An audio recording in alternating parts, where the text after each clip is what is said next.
Saya kurus, saya sakit. Sebenarnya saya tak boleh tidur, anxiety, nangis. Dulu 2 tahun pertama saya kena memang sangat teruk. Sampai mak ayah saya pun tanya, ada ambil barang ke? Sampai keluarga pun pandang saya macam tu. Itulah cerita penyanyi Rizwan mengenai pengalamannya menghidap penyakit anxiety disorder sejak tahun 2019.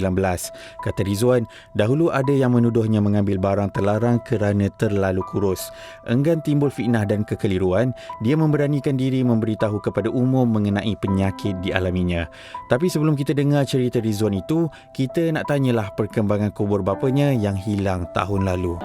Sebenarnya saya tak nak cerita sangat sebab dia dah lama kan. Bila dah lama mungkin keadaan pun dah dingin, jadi saya pun dah redha dengan apa yang jadi. Tapi yang saya boleh ceritakan, tahun ni kami beraya tanpa kubur Tok Wan dan Abah. Sebab tahun lepas kita ada satu benda yang jadi kan, dan dah lah raya terkejut. Lepas tu saya rasa kehilangan yang kali kedua. Tapi benda tu bila dah makin lama kita boleh terima keadaan kan. Mungkin sampai di tahun lepas tu saja kesedihan yang saya boleh bawa terlalu sedih. Tahun ni dia ada rasa sedih tu, tak dapat raya sama-sama. Tapi mungkin bila dah faham dan dah redha dengan apa yang jadi, saya okey je.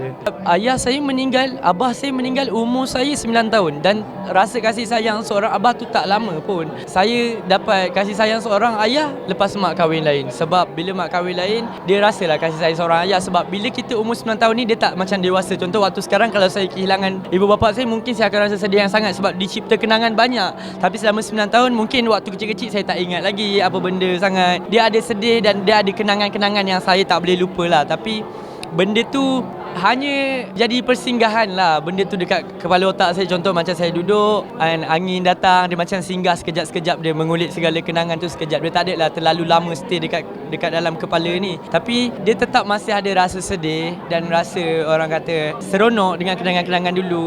Tapi saya tak boleh layan sangat benda tu. Sebab sekiranya saya layan, habislah saya punya life. Sebab saya seorang pesakit anxiety disorder. Kalau saya layan benda ni tanpa saya fight benda ni, dia akan duduk di skala tu je. Overthinking yang melampau, duduk tak ada mood. Jadi saya tak nak rasa benda tu.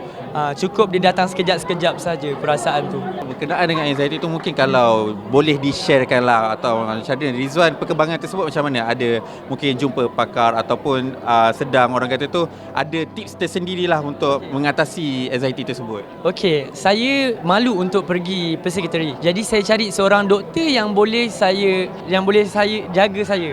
Jadi saya terpaksa lah hire seorang doktor ataupun cari seorang doktor untuk jaga saya. Kiranya macam dia akan update kat saya, and dia tak bagi saya makan ubat. Jadi sebab apa? Contoh satu, bila kita cuba makan ubat tidur dan kalau kita shaking makan ubat tu, risau. Kita bergantung dengan ubat selama-lamanya. Jadi dia ajar saya untuk saya fight benda tu, daripada tanya follow up daripada hari ke hari, seminggu-seminggu, sebulan sekali, macam tu. Dan mula-mula dia akan tanya kita sehari sekali, seminggu sekali, sebulan sekali. So lama-lama kita dah terbiasa dengan keadaan yang hidup yang rasa normal.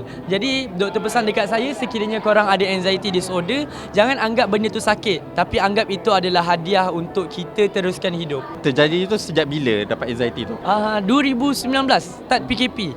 2020 macam tu lah start PKP. Tapi sekarang makin baik sebab dulu M-Star pun pernah interview saya waktu saya kurus teruk, yang masa saya cengkung teruk, dan waktu tu orang tuduh saya sebagai seorang penagih dadah. Nasihat doktor sebenarnya dia tak bagi saya bagi tahu orang yang saya adalah pesakit anxiety disorder. Sebab contoh hari ni saya rapat dengan awak, tiba-tiba saya cerita dekat awak saya ada anxiety, esok awak busy ada kerja. Bukannya awak tak nak lepak dengan saya, tapi overthinking yang cakap awak dah benci saya sebab saya anxiety disorder. Kita nak mengelakkan benda tu saja sebenarnya, dan dia mengelakkan, dia tak bagi saya untuk bagi tahu dekat orang ramai Tapi saya memilih untuk bagi tahu orang ramai dengan kawan-kawan ataupun saya cakap dalam media yang saya ada anxiety disorder, sebab saya nak orang faham yang saya tak ambil dadah. Saya tak nak orang tuduh saya sebagai seorang penagih dadah dan saya seorang yang ke arah tu lah. Saya kurus, saya sakit. Sebenarnya saya tak boleh tidur, anxiety, nangis. Dulu 2 tahun pertama saya kena memang sangat teruk. Sampai mak ayah saya pun tanya, ada ambil barang ke? Sampai keluarga pun pandang saya macam tu kan. Tapi sebenarnya anxiety disorder mengajar saya erti kuat lah. Sedih kan bila kawan-kawan pun pandang kita macam tu kan. Orang sekeliling pandang kita macam seorang penagih dan seorang yang kita duduk dalam industri, orang kecam-kecam kita macam-macam. Dan saya dapat terima benda tu lepas saya belajar apa erti kuat sebenarnya. Dan dari anxiety juga saya dapat belajar kuat.